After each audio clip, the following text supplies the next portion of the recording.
If you're a pop culture junkie who loves TV, film, music, comedy, and other really important stuff, then you've come to the right place.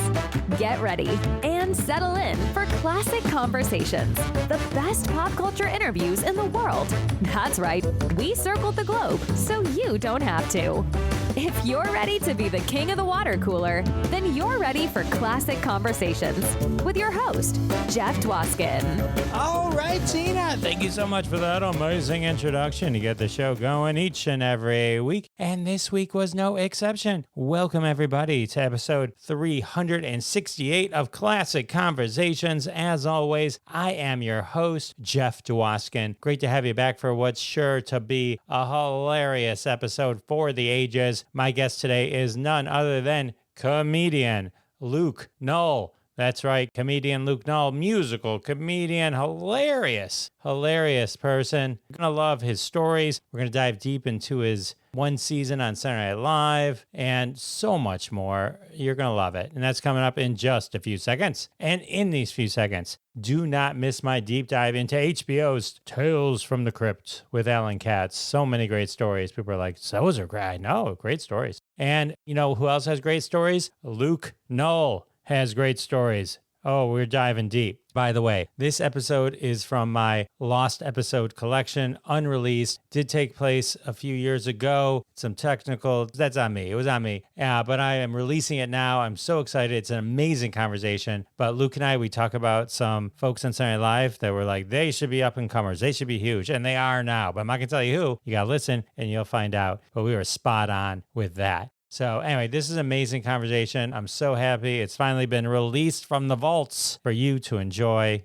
Please enjoy. I'm excited to introduce you to my next guest, actor and comedian, Luke Null. Both of them. I do both. Act and comedy.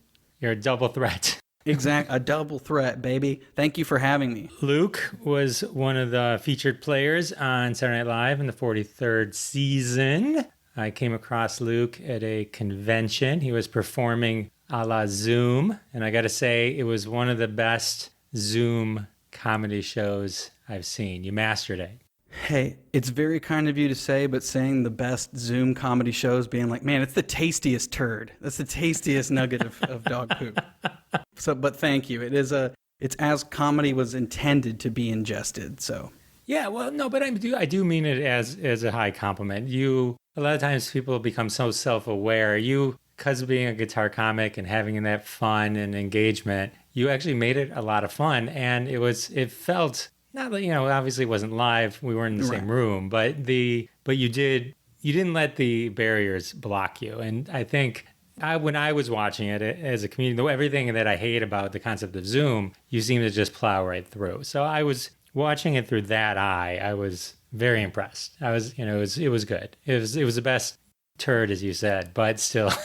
Seriously, thank you for saying so. It is, I think, weirdly, the fact that I'm doing songs and stuff actually makes it a little less awkward over Zoom because, doing straight stand-up into the abyss is a little bit, I feel like, more awkward because there is a response system that's supposed to be built into it, and it either comes on a delay or not at all, or, you know what I mean? It is just wild. So I'm really just performing into the abyss a little bit and hoping that people are like, okay, this isn't absolute drivel, or maybe that's what they're into. And I intend to give them the drivel they came for. Well, you delivered the best dribble ever. So thank you.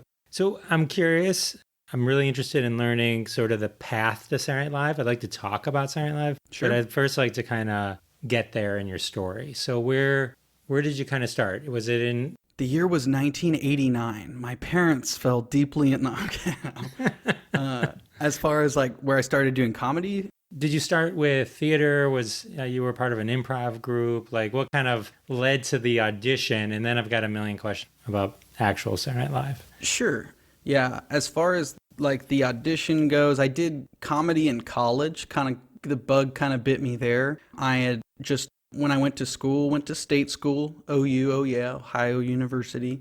My parents helped me pay for half my school, and they were like, please don't get a theater degree, like just get anything else. I basically was doing like auditioning for like the student theater for fun on the side. And they were like, if anyone wants to audition for improv, we do that as well. So I was like, all right, I'll do this. So I ended up getting into improv in college and kind of lucking out because I had a grad student who was a former UCB New York instructor. And so he kind of gave us the fast track to long form improv. And so we kind of got to learn the UCB New York style in college, which I thought, in the time was a big leg up. And then that person left and we ended up getting another grad student who was a Chicago improv instructor. And so I really got a great dose of improv training before I even graduated school. And that kind of became my de facto major in my head, at least. So I ended up moving immediately to Chicago after college. Got my degree in Geographic Information Systems. Love it, GIS. Shout out to all the GIS heads out there. Never used it at all. I have no idea what that is. It's like cartography, like computer-based mapping. But yeah, it's fine. It's not what I ended up going into, but probably not rare with a lot of grads. But ended up going to Chicago. The improv scene in Chicago I say was because COVID just old yellered it in the backyard. Like a lot of like the IO Theater where I auditioned for SNL is no longer with us, RIP. The improv scene there is really great. It's kind of the mecca for improv. It's the kind of place where if you move there and you are friendly and show up, you can get some performance opportunities relatively early. It's a great place to learn how to do comedy and to cut your teeth. And you get a lot of stage time, you get a lot of experience, you meet a lot of great people. And it's people that are doing it kind of for the love of the game. I will say when you're in Chicago, there's, everybody's all over. Everybody's doing Second City and the IO Theater and the Annoyance and a million of their other great little theaters in Chicago.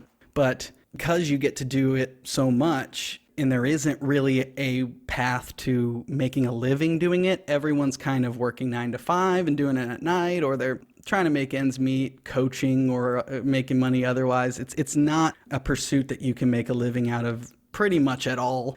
Just doing straight up improv, it's almost impossible. But started doing stand-up in Chicago as well with my guitar. So I'm a guitar guy. So all the other stand-up comedians think I'm so cool and smart. They all love me. And it's not an uphill battle at all to gain their respect. But the weird pie in the sky in Chicago is SNL. Like a lot of the theaters, IO and Second City specifically, they kind of have an open door for whenever Lorne and the producers and writers want to come see them. Usually it's late summer, but no one really knows when or if they're coming. The theater owner, Sharna Halpern, who owned the IO Theater, would see people throughout the spring and summer perform 5 minutes of solo sketch comedy. Whatever you got in 5 minutes, that's what you got. Because when they come and see you, you're going to be performing at IO in a packed house with them sitting front row center, kind of seeing your 5 minutes of whatever crap you decide to do. And Sharna will see people all year and then kind of decide the day or two before they get there, because she doesn't even know they're coming, who is going to go up and perform for them. Usually she picks about 15 people from Chicago to kind of show their stuff. And I actually got the opportunity to show them 5 minutes in 2016, so the year before I was cast. Alex Moffat actually got picked to be on the show from that night. So I remember seeing another guy get it, and I was like, oh my gosh, it made it very real, because in the moment, even being picked to do a showcase for them was, to me, like already the mountaintop, you know what I mean? Like I was already like, it's enough of a weird, crazy life story to be able to say, like, I auditioned in front of Lorne Michaels or these illustrious writers and producers and Colin Jost or whoever else they choose to bring. But obviously the first time I went, they did not pick your boy. But because I saw Alex get it, and I was like, man, this is crazy. Like that someone actually just got like plucked up and is in New York now. And then the following year, I did my stuff for Sharna again. She put me in the showcase a second time. Usually they frown on people going in more than once. Usually if they've seen you, they've seen you, but apparently they were cool to see me again. I did it again. I did a different, obviously, set for them. When I did it the second time, they had just hired Mikey Day and Alex Moffat the year prior. So I was like, okay, they do not need any more white guys. They are all filled with white guys. So I am just going to do some wild shit. I don't know if I'm allowed to curse on your podcast, but I did wild stuff that is probably not what most people would think to do for a 5-minute showcase for an SNL audition. I did something that had a lot of crowd work in it, and it was pretty much one long bit that I did instead of a diverse showcase of all the different tricks in my toolkit. I think I did one scene or one character in a song. I did like a little song. So the next night, a few of us got a call and we went to the hotel where Lorne was staying and we got to meet Lorne. There was like 7 or 8 of us that got to meet Lorne that night. And then that's again, like leaving there, just even meeting Lorne and talking to him and sitting even for 5 minutes or whatever. It felt like an hour, but even sitting there for a few minutes was another rung on the ladder that I was like, this is crazy that I even got to do this. The fact that I got invited to have drinks with this guy and talk to him even for a few minutes was, again, the mountaintop. I was like, this is a life story. It's crazy. This ends here. So a few weeks go by and they fly us out to New York this time to kind of do the famous audition where you're on the host stage, and the message that Sharna sent to us said, okay guys, they're going to have blank, blank, blank, blank person come out and all of you can do your 5 minutes that they saw you do in Chicago, except Luke, they want you to write an all new 5 minutes. They don't want you to do that long drawn out crowd work bit. I'm thinking I'm going into this, I'm losing my mind. I have 2 days to write a new 5 minutes, which 5 minutes doesn't sound like a lot, but when you only have that 5 minutes to impress them, you want it to be good, you want it to be tight, you want it to be rehearsed in audition, and tested out in front of actual people. So I was just like going on a rampage, running around town, seeing what shows would let me test out some bits for them, and I ended up going out and to New York, really feeling like the last place horse, long shot. Again, the whole experience, I'd never been to New York City before, so I'm like going across the Brooklyn Bridge with my, like Kevin McAllister in Home Alone 2, like just like, oh my gosh, this is crazy. My plane was delayed. I didn't know if I was going to make it. It was this whole crazy high stress. My heart's beating out of my chest. I'm peeing 750 times before I go. They stick you in one of the cast members' dressing rooms when you're auditioning. I was in A.D. Bryant's dressing room just pacing around for hours. It takes forever. You're there all day, especially for the 5 minutes that you're going to go.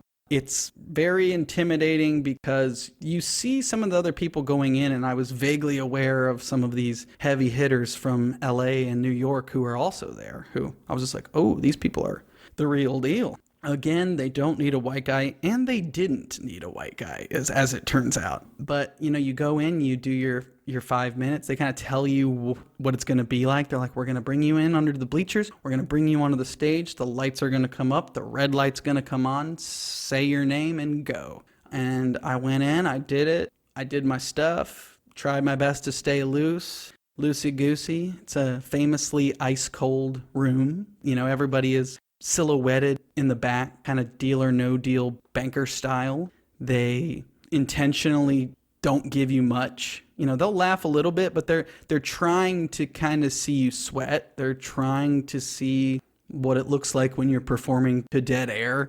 So I went in, got a few titters here and there, and walked out of there and had a great night in New York City, the first time I'd ever been there. And I thought to myself, again, crazy. This is what a mountaintop that I even got to do this. It's insane that I'm here. What a story. I get to take this with me forever. But then I thought to myself also, that's probably not the amount of response that I got, which was some, but not much. I'm like, that's not a winning audition. I'm like, it's cool that I got to do this. few weeks go by, and they have a handful of us back a second time.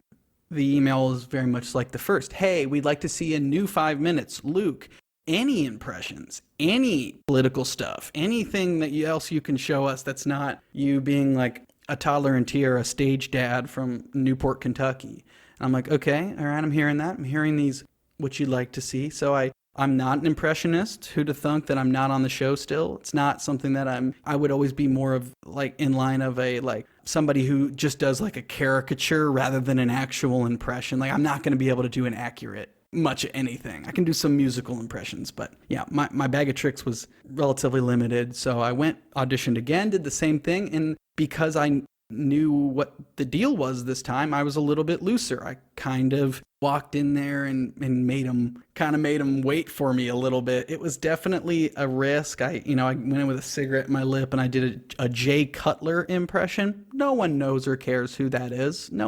That's not someone, but they really liked my Jay Cutler impression where I kind of made them wait and I was this like total douche. I tried to write things that were in the news that week. So that's what the job is. So I wrote a lot of things that were in the news that week. And again, I left and had a good response, had some meetings the next day. They kept me the following day. I met everybody in that building again, most of the senior writers, a lot of the producers. And then at the end of the day, I just went and literally just said, hey, Lorne, how's it going? Lorne said, hey, I already met you, so we don't need to do this again. I was like, cool, thanks, neat, catch you later, my dude. Called him my dude. That's probably what got it locked in for me.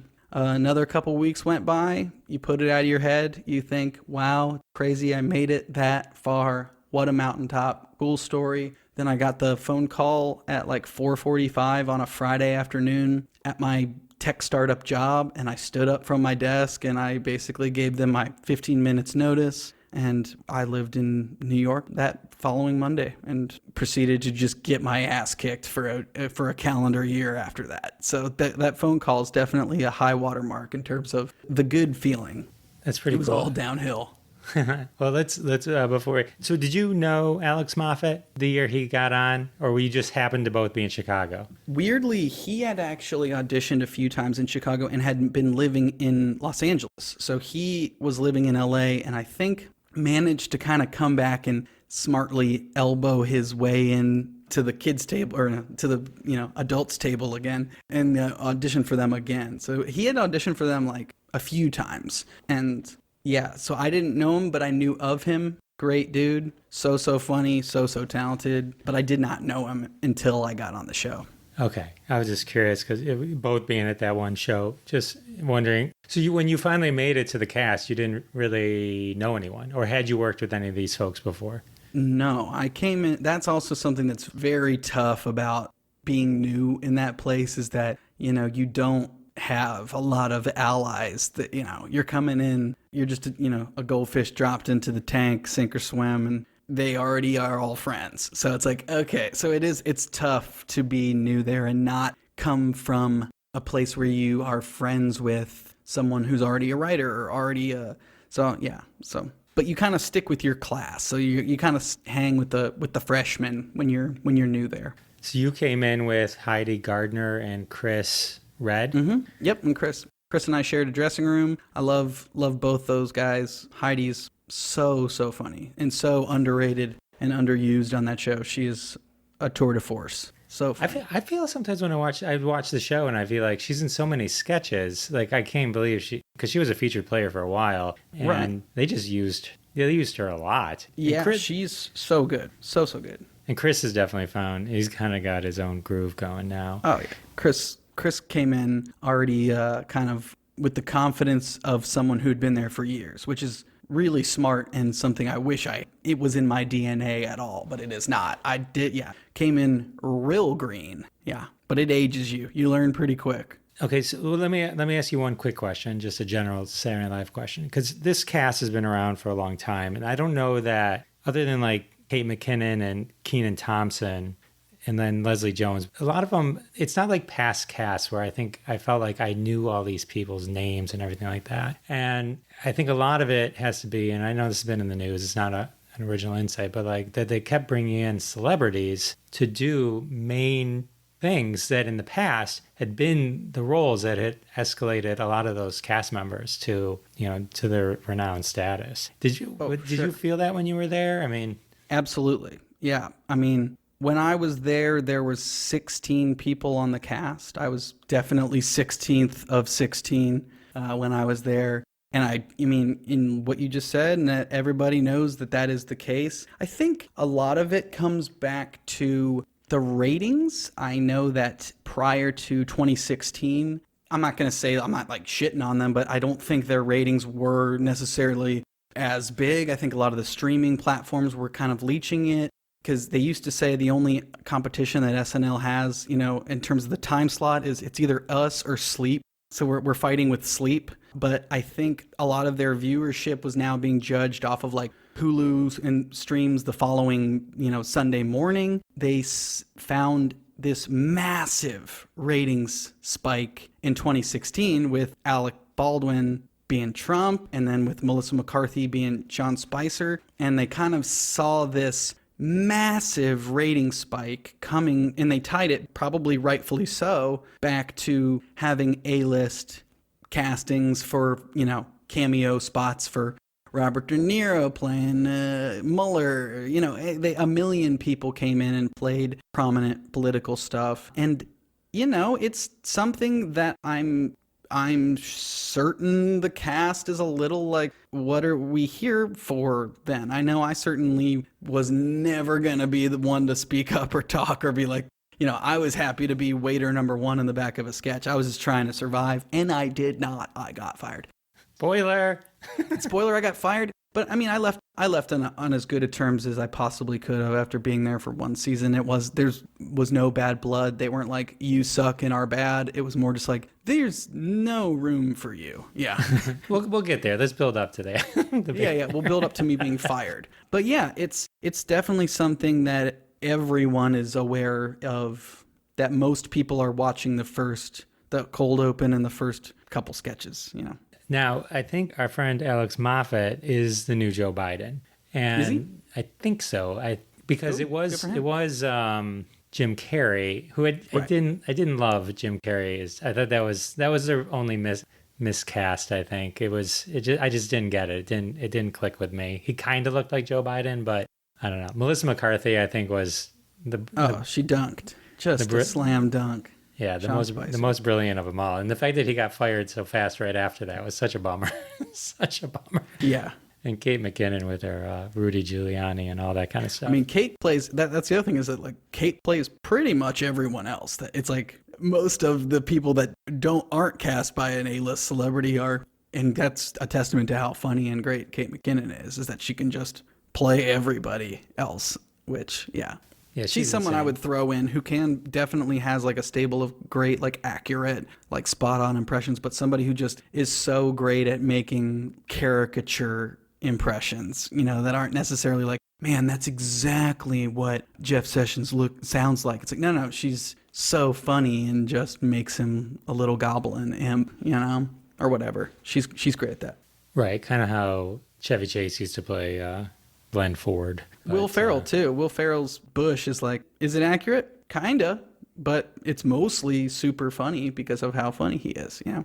So did you get to work a lot with, or get to know at least, Kate McKinnon? I got to work with everybody, which was cool. Definitely the more I was in a show, there were weeks where I was only in one sketch or something, and so if you're not in very much, you're not hanging out. You're not going to a lot of rehearsals and stuff. But the more you're in shows, the more you get to hang. And that definitely goes for the hosts too. You get to kind of know the host a little bit more over the course of a week if you're involved a little bit more that week. But definitely got to know everybody on the cast. And it was definitely a treat to get to know some of those people. What was it like day to day? I read the 25 Years Saturday Night Live book that came out many years ago. Is it accurate?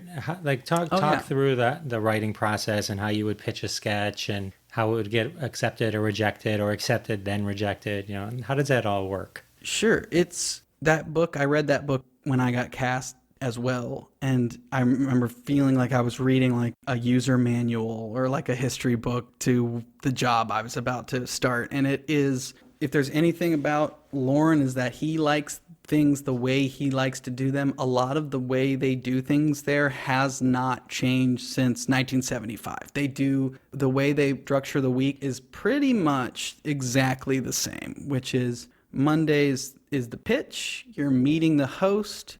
It's structured as a pitch where you're pitching the host sketch ideas, but in practice, it's more of a icebreaker, getting to know the host. You're not there all day. You're only there in the evening just to basically meet them, put the host at ease a little bit, and then kind of collect yourself and kind of game plan for what you're going to do and what you're planning to write. A lot of people, you're just trying to get a laugh in the room. Everyone is crammed in Lorne Michaels' office, crisscross applesauce on the floor, and you go around and you just literally pitch like a premise of a sketch or just one joke of something, and you're just trying to get a laugh, but usually you're not writing that sketch. Like, you're not actually pitching the sketch you planned to put all your eggs in that basket just because you're burning a joke. A lot of the times, something that kills as a joke in the pitch room, someone will spend time and write it up. They'll spend Tuesday, which is the writing day, kind of putting a lot of time and effort into writing it up. But then once it's read aloud, we all know what the joke is. So it doesn't hit, which I always think is a little bit short-sighted. That's my hot take, is the producers were like, yeah, we all know what joke is coming, but like, people would love this joke. We're just not laughing at it because we've already heard it. So you are kind of saving your ace in the hole.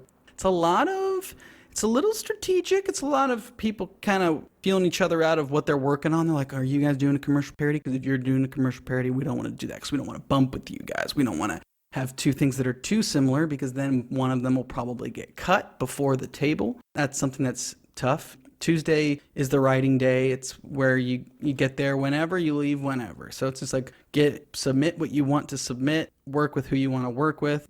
It's usually an all-nighter.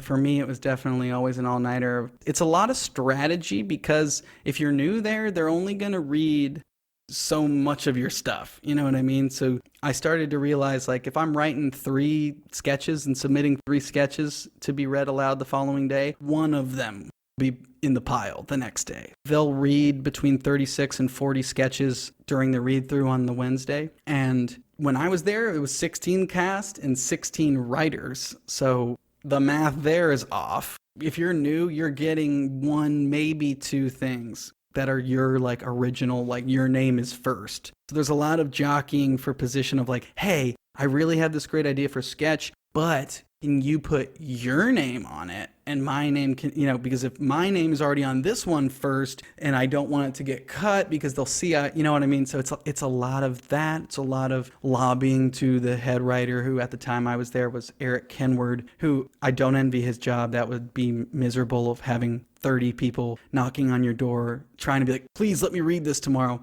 Because it really, I don't know if I'm allowed to curse or not. You can.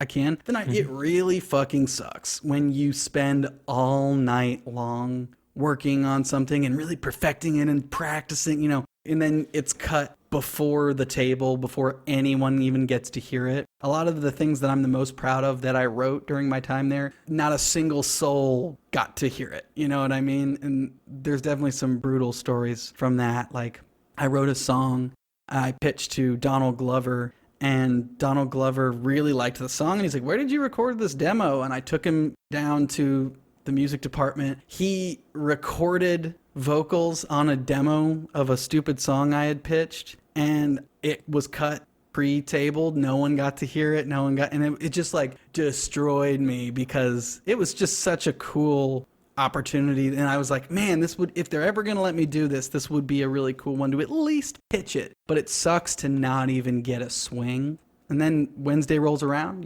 Like I said, it's split up into 2, like 20 sketches, and then whatever the back 9 is, 16 to 20 more. And it's long. It's a long day. Everyone's exhausted. You've been staying up all night. You're running on fumes. All the cast is stacked around the table. Everyone has a stack of papers like 2 feet high because we're reading 40 sketches. And that's another thing that's very like, this has not changed since the 70s, is like the needless printing of 1,000 sketches when we could easily all just have an iPad or something. But they have everybody that they can that wants to be involved and wants to hear the sketches in there. So all of the writers, the producers, Lorne, all of the music people, the costumers, the hair people. There's people overflowing into the hallways. They have, it's a lot of people listening to these sketches be read aloud. And the host is pretty much reading them blind. But it's another place where seniority definitely helps. Like if you're someone who's been a writer there for years, your sketch is going to be read in the first 20 sketches. So when you're new there, like my slot was like second to last, because last is a good slot because everyone's like, okay, after this we're done. But that like 5 sketches before the very end is just the graveyard slot. Like you have so little chance of your sketch getting anything because we've already listened to 35 straight sketches be pitched before yours. So it's being new there. The odds are against you. Sorry to interrupt. I have to take a quick break, but I do want to thank everyone for their support of the sponsors. When you support the sponsors, you're supporting us here at Classic Conversations, and that's how we keep the lights on. And now let's get right back to my conversation with Luke Null. And then even if your sketch kills, I was 16th of 16 when it came to priority in the cast. Even if your sketch kills, they'll still be like, it was really good. You wrote a really great sketch, but we do need to serve our stars. We need to make sure that the people who are in the main cast all the way are served, so that you definitely take some L's that way. In order to get a sketch in as a new person, you have to be undeniably one of the best sketches of the day, and for some other people to have a out of characteristically bad day. You know what I mean?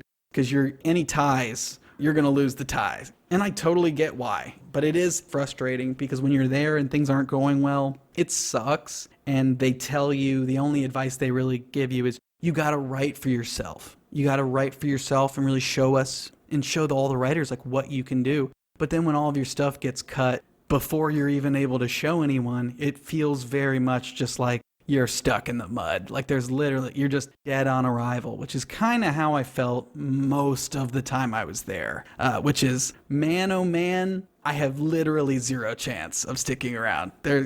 Yeah. It's a wild place, but then it's crazy because once the sketches get picked, so we read all these sketches, they go and deliberate in old Lorne's office. They come out and they highlight sketches on the wall, kind of like high school theater style, and you kind of see what is in this week, what's going to be produced.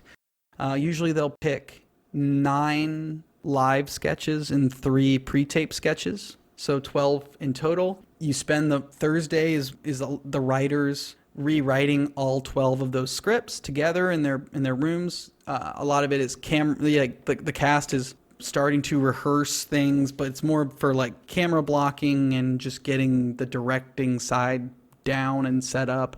You're going, as soon as the sketches are picked, you are sitting down with the wardrobe people, the makeup people, the hair people, of like, okay, what do you think this person's going to look like and wear? What wigs do we need to start working on? What costumes do we need? And so you kind of are like, you're kind of the show Bible for your one little sketch. Friday is more rehearsals, shooting the pre-tape sketches now that everything's been rewritten. So if you're in any pre-tapes, it's going to be 6 a.m. or you're going to be out and about all night. It's crazy because a lot of the pre-tapes are usually not shot in Studio 8H. They're somewhere else. It's a little traveling around New York City and different sound stages and stuff. And then Saturday, you're rehearsing all day. You're kind of going through the show. They're making sure all the camera blocking is good to go. They're making any last minute changes to your cards on the cue cards, because you are reading off the cue cards, because they're changing that stuff all the time, shortening. We got to shave 20 seconds off of this, blah, blah, blah. It's a lot of time budgeting. You'll do the dress rehearsal. The dress rehearsal happens.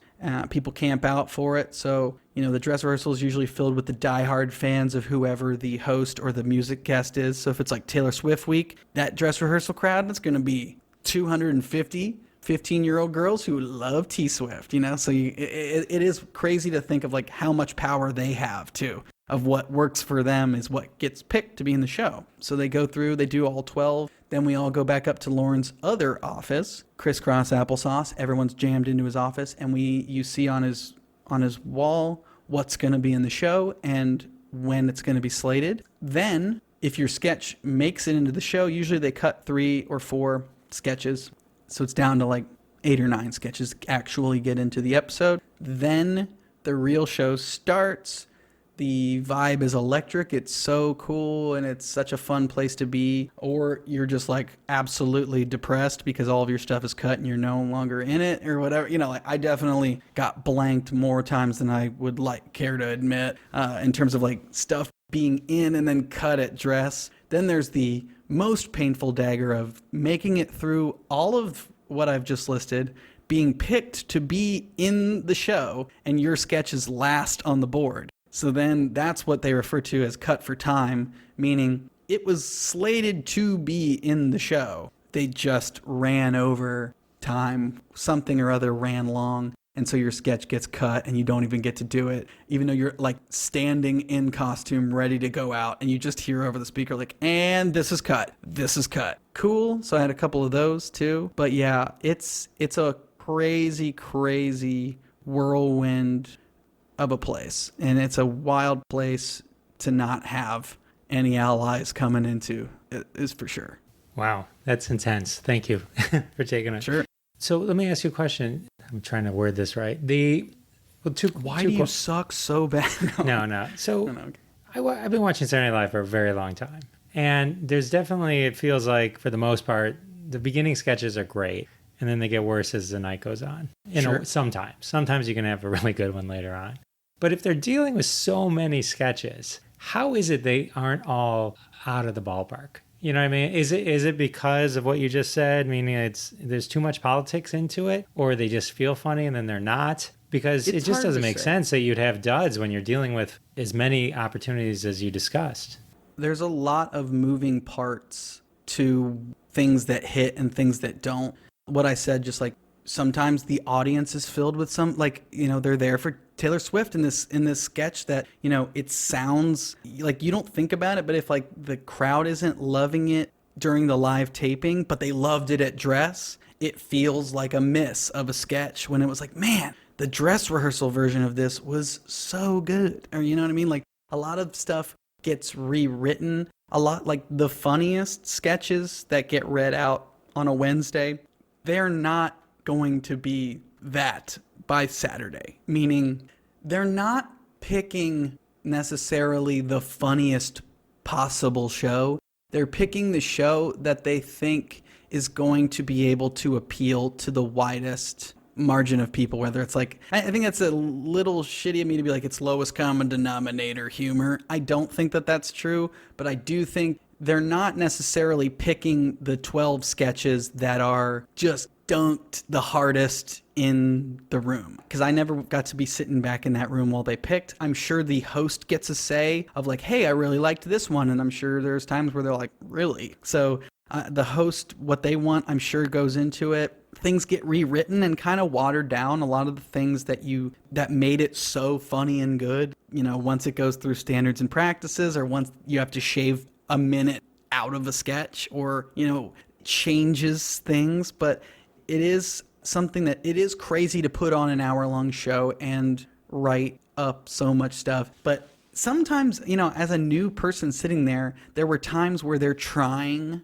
to pick a sketch that did not do very well in the read through. It did not get a huge laugh, but it is very of the time. They you know, that's their main stress, is like, we really want this to be a snapshot of the week kind of thing. So I remember there was like, I was there when Me Too movement was breaking, and they kept trying to pitch these sketches that were kind of a hot take on Me Too, and they just kept eating shit at the dress rehearsal, and they just kept putting it back into the, you know, they just kept trying different iterations of it week after week. And I'm like, man, this ain't it. This hot take is like, let it breathe.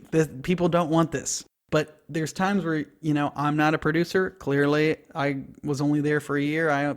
What do I know? But the priority is to appeal to the middle of the country and the widest possible audience, rather than let's make the most. They're not trying to take risks, trying to play it as safe as they can. And weirdly, it's the ones that are a big swing that tend to be the marquee sketches of the year, the ones that you're like, what the hell is this? Those are the ones that personally I love, and the ones that, but I'm a comedy nerd, and so my taste is definitely different. But yeah, it is weird, the decisions that they would make as to what would be in the show. Because it's not an exact science. What kills in the room or what they think is going to work does not always work. It's live. It's interesting watching. You can sometimes watch and know immediately that this is going to be a sketch they're going to talk about for decades. I remember I watched the Cowbell sketch the very first time it was on, and you just knew. The most recent one that I can think of is Pete Davidson with his Eminem parody with Stan. Oh, yeah. Like, to me, like all right, this one is... And I'm hit or miss on Pete Davidson, to be honest with you, but this particular parody sketch was like amazing. It was Santa, right? Yeah. It started off with Santa. It was a Christmas episode, but it was just a great parody. It was perfect. Oh, it's great, and especially some of those pre-tape sketches, they can do so much cool stuff with those. So it's always like kind of the coveted slot is trying to write a pre-tape sketch because they pour so much money into those pre-tape sketches to make them look good, and the production behind them, it's crazy that they get those made in the time that they have. It really is crazy. Like a sketch that I wrote that actually made it into the show that was a pre-tape sketch was I wrote one that was Flora-Bama Shore. It was like a MTV show that was coming out at the time, and they had just had like a massive hurricane, so it was just like the simple pitch of trashy reality show, but it's taking place during a hurricane. And it's crazy when they sat me down, they're like, okay, what are you kind of thinking? And I was like, well, I was thinking we'd go to like a club and we're like halfway underwater and we're like dancing with like up to our waists and like wastewater. And they're like, no problem, we can do that, sure. Anything else?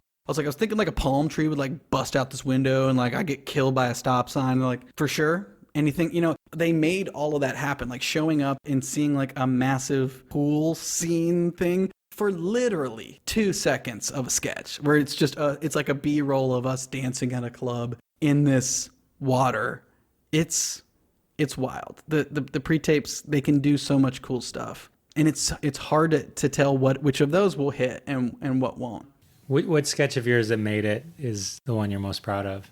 Weirdly, probably that one, just because it's probably the one that I put the most effort into, and it's the one that I think is the closest. Obviously a lot of stuff had to get cut out of it, and a lot of things had to be shortened. But man, that dress rehearsal version of that sketch had a line in there that they had to take out where I'm like about to have sex with. It was Saoirse Ronan was hosting, and I'm like a douchebag in the house, and I'm about to have sex with her. I'm like, just so you know, I don't want you to be alarmed. It's normal size down there, but it is all tip. And it was a line that was so weird and gross and it like killed in the dress rehearsal crowd. But then the standards and practices lady's like, all tip, that has to go. Like it paints too much of a picture. It has to go. And I'm like, okay, all right, that goes. So that's totally cut. But there's a bunch. Yeah, it is crazy how much gets trimmed that you don't see. So I was watching one of your sketches that you were in, which I believe it was labeled "Cut for Time," but it was a wedding toast. Yep. With John Mulaney. John Mulaney was in it, and you have a great voice, by the way. I know sometimes guitar comics have good voices, but you had a good voice. You were singing with Cicely Strong, who also I enjoy hearing. But that was a funny sketch. Like, to me, like that would have been like a sketch people talked about. For that to have been cut, what else was on that show? I mean, I know it was a John Mulaney episode, so probably a lot of it was really good because he was so funny. But he's so funny. Definitely, like he picked 2 of my sketches to be in the show that week. He picked that one, and then we had this really wackadoo weirdo one that Heidi Gardner and I wrote called Horns, where I'm like a guy with body modification horns or something. I've seen that one too. Which that's another weird story, where we worked all night on this other sketch, and we're like, okay, they always cut our sketches before the table. So this week, let's submit an old sketch that we wrote weeks ago as kind of the sacrificial lamb. And then the one that we worked on all night, we'll get to read that one tomorrow. Of course, the opposite happens. The one we worked on all night cut. The one that we didn't really care about, Horns. And not only do we get to read, it gets into the show. And we're like, we've been working together and writing sketches all year. And of all the ones that we've submitted, this is the one that they actually let us do. It really is like, sure, of course, this is the one. But yeah, at the end of the day, I probably would have preferred to have horns be cut for time and the other one make it in. But that one, I'm very thankful that they put it online, because that's not a guarantee either. Usually if something is cut for time, it doesn't get put on YouTube. You know, it has to be something that they believed in, which that was definitely one of my fondest memories. But that one was like at the end of the year. I think John Mulaney was like the second or third host from the end, and it was really cool of him to like my junk enough to put it in the show. Okay, besides John Mulaney, who was your favorite host that you got to work with?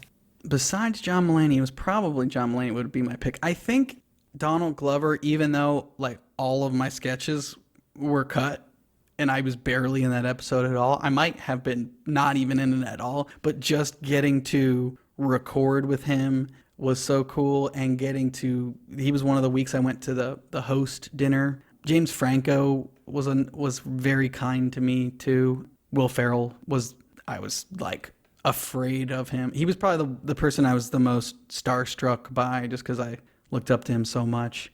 But yeah, just Saoirse Ronan too, because I got to spend a lot of time with her, because I had several sketches. She was really cool and normal and fun. Of the cast members that you worked with, who are you most shocked isn't more famous? Or nobody? No, I think they're all pretty famous, but No, I mean, like, you know, like, I think Leslie Jones now is like at a certain level. And when I say famous, I mean, you know, breakout star. Like, I think Leslie Jones is there. But like, you know, and I think Kenan Thompson is there. Like, is there any like, and Kate McKinnon? I would consider, you know, like Kate McKinnon is a breakout star.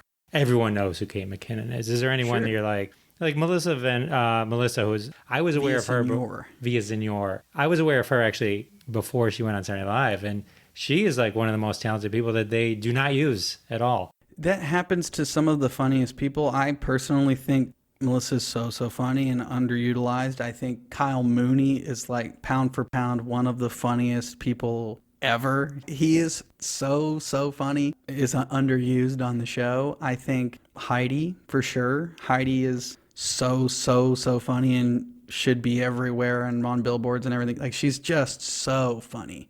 And then this year they hired my old office mate, who was a writer on the show, a first-year writer the year I was on the cast, Andrew Dismukes, who is so funny and great. And I'm not watching the show anymore. I assume they're doing him dirty like they did me. No, I'm kidding. I assume it. You know, he's having to work his way in slowly. He is so funny too, and such a great stand-up, and deserves to be everywhere and on everything. He's so funny and just a good dude, solid dude.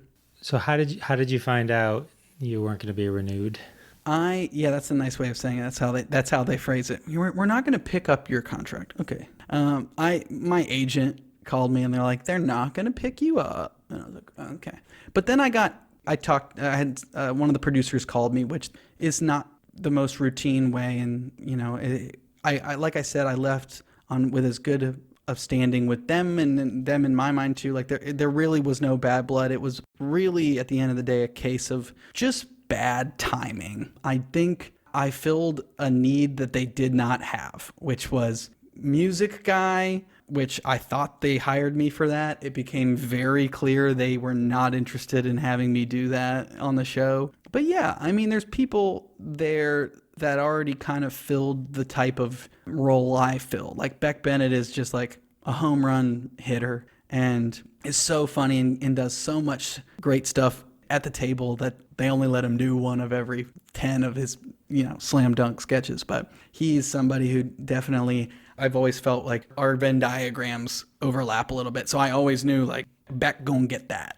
I'm not. But yeah, I left on as good of terms as I think I possibly could have. And then just so for everyone listening, being on Saturday Night Live for one season you're in excellent company, right? Being on Saturday Night Live for one season, you're in excellent company. You got Sarah Silverman, Ben Stiller, Jenny Slate, Robert Downey Jr., Martin Short. I mean, there was a ton of people that did it and have gone on to do it. Just like on American Idol.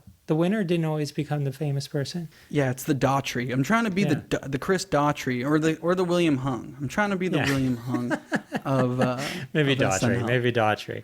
So tell us. So you have an album out, which is, and everyone should get it. Luke is hilarious. Tell everyone about your album. Again, kind of you to say. I have a live stand-up album, music stand-up, some songs, some stories from SNL, things I pitched that they were like, nah, thanks, bud. But a lot of songs and stories and things. Recorded it in Chicago. Thank you so much for hanging out with me. I really appreciate it. Thanks for having me, man. This is fun. I got to just vomit up long stories of SNL. It was some of the best SNL vomited stories I've ever heard, and I'm happy to have heard them from you. Thank you so much. Thanks again, man. All right, the amazing musical acting talent, Luke Null.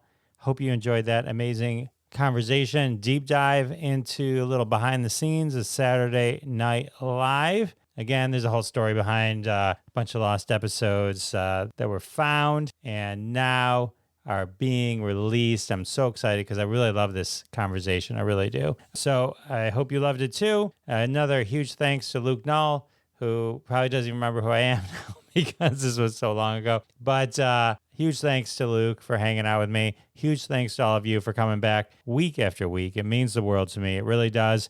And I'll see you next time. Thanks so much for listening to this episode of Classic Conversations.